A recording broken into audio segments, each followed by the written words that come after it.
Hello my beautiful fashionistas. Today we are making this beautiful dress that you see in this video here. So from the thumbnail, guys, the dress is short, but this one is a little bit longer and there are no pleats, but you can make yours any way you feel like. So welcome back. Let us start the video. So this is going to be my back piece and it is on fold like this according to the hip measurement, and on top there is where we're going to start our measurements from. So I'm labeling it already B, that means back, and now we can start marking. So half of the shoulder measurement that I'm working with is 7.5 inches. I just added ½ inch for sewing allowance to join the sleeve, and I marked 8, and from there also I go down by half of the armhole measurement, which is 8 inches also. Then whatever half of the shoulder, I'm going to mark it at this chest line where the armhole will stop, and then I connect a line just like this. Simply it is a straight line. So now for the neckline I'm working with 3 inches as the neck width and 1 inch for the neck depth.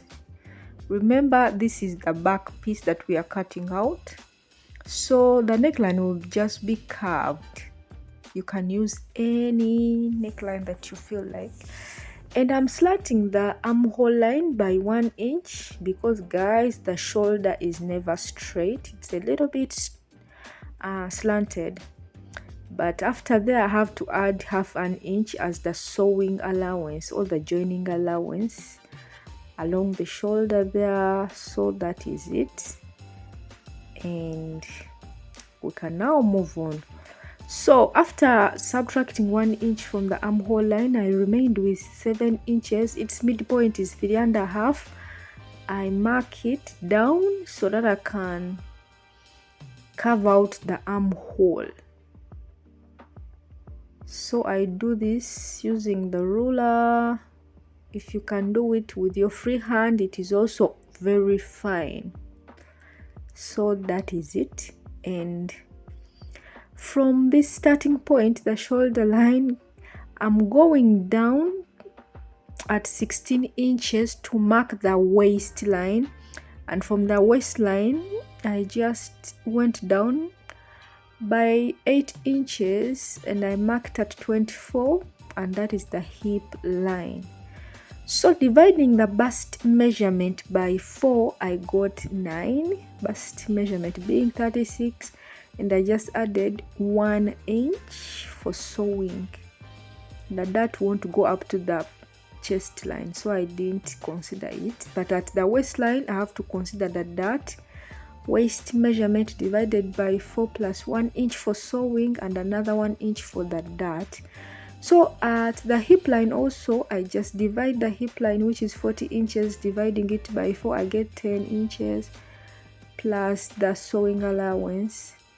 And also that won't go up to the hip line. It just stops about 2 inches before the hip line. And guys, after that, I just connect my points like this.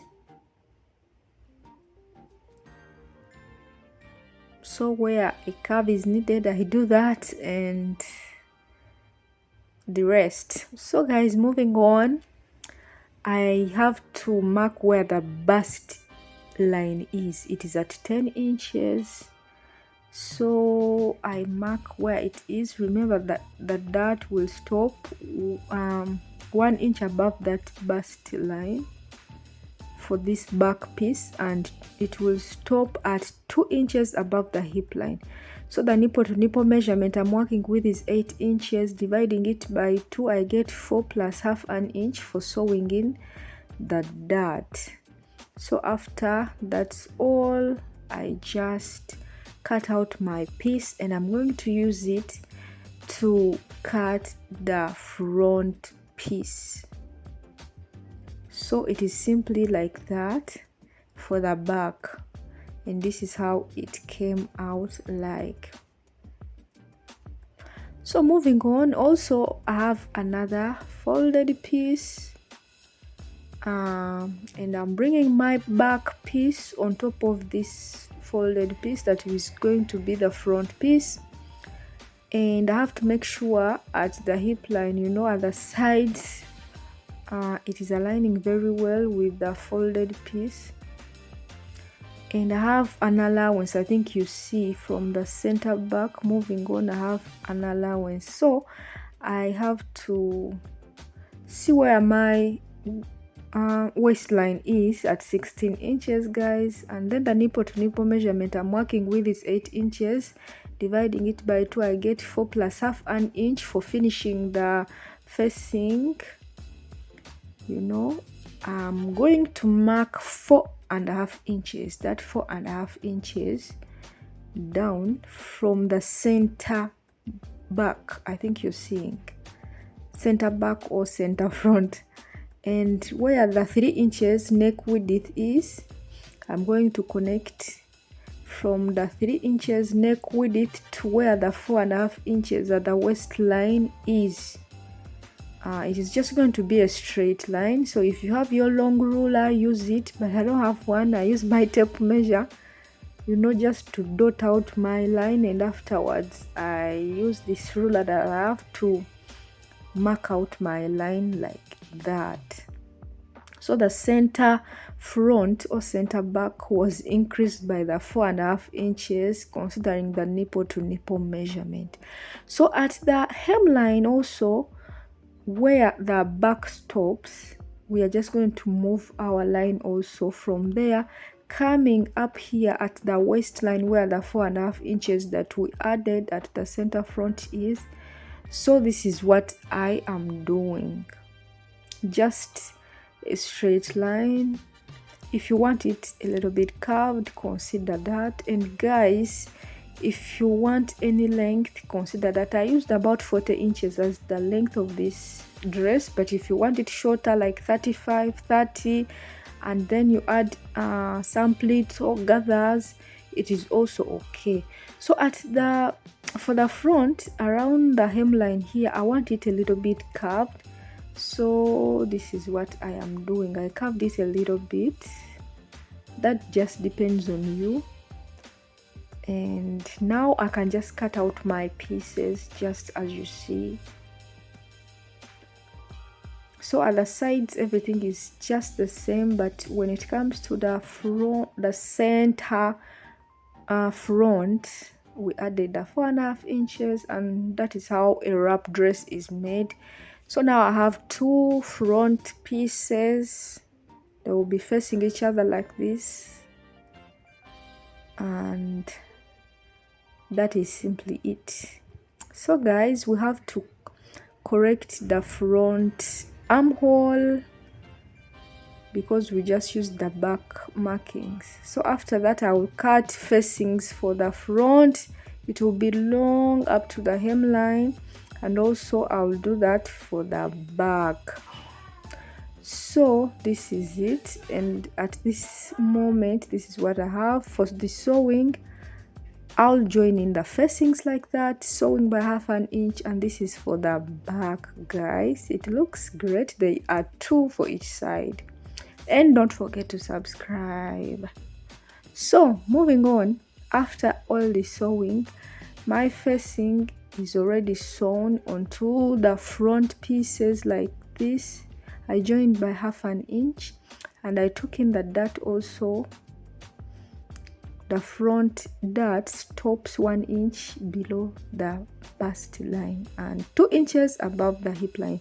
So guys, you have to cut along the facing so that when you're folding in the facings inside, it is a smooth process.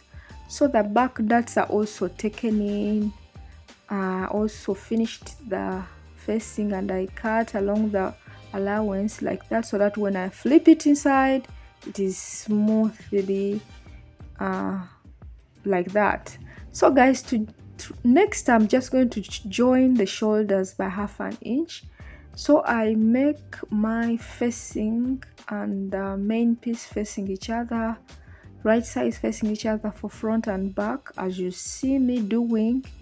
I open up like this and then facing to facing, main piece to main piece, then sew along there by 1/2 inch, and that will be all. So now I have to cut the sleeve. So for the sleeve, it was simply a short one, the usual sleeve. So it is 9 inches plus allowances.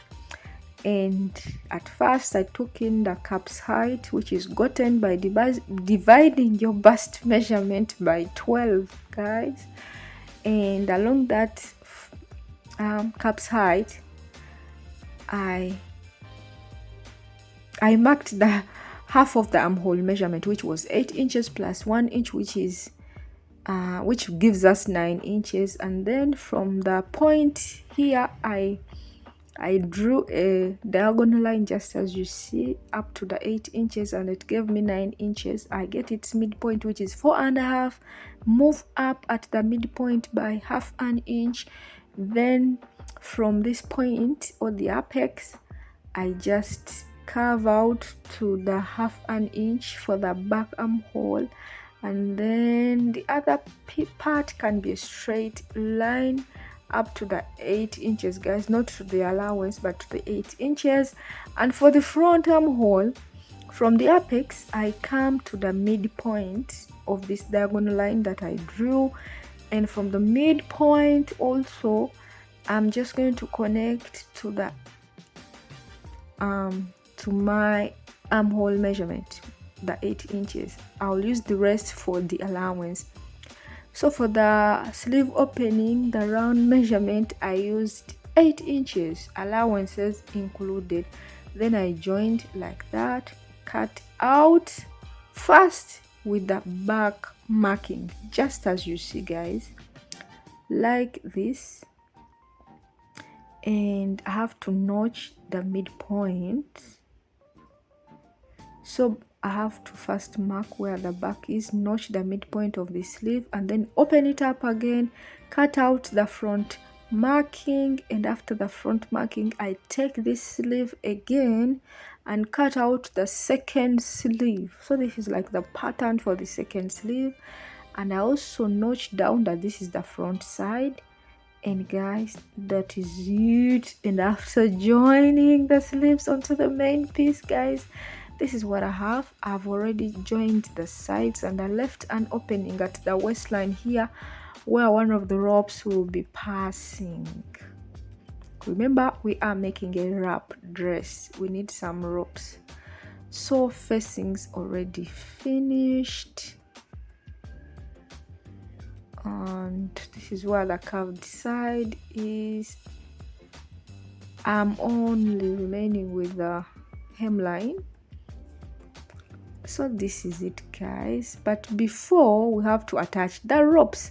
So for the ropes, I have some pieces. I think I used about 32 inches in length for the ropes, and on fold it is 1.5 inches. After sewing, it will be 1 inch. I will attach it. I'll open up this along the waistline, and then I will attach it, finish it properly, and that will be all. And then for this second one also, I will attach it at the waistline of this piece that is going to be inside, and it will be passing through this opening that I left. I just finished that opening just as the way we finish up a slit, kind of. And then I'll finish the hemline. And simply, guys, that is how to make a wrap dress. This is my outcome. It is so beautiful, guys. I just like it. It was my first time making it, but guys, I am satisfied. I want to make many more wrap dresses. It came out so beautiful, very decent and modest, and this is it. I didn't add the pleats or the gathered part because I just wanted it. It was already long enough, but if you want it shorter as the thumbnail, guys, you can just do that. and you can tie the ropes at the back like this. If you want to tie the ropes even at the front, you make them longer. So that is it. Thank you so much for watching. Yvonne Winifred UG. I love you so much and God loves you so much. Always remember to come back to this channel to learn more and comment in the comment section so that we learn together. I have a lot to learn from you guys, and as you learn from me, so share with me in the comment section. And don't forget to subscribe, hit the notification bell so that you are notified whenever I upload a new video. That is all about the wrap dress. Thank you so much. I'll be seeing you in any of my other videos.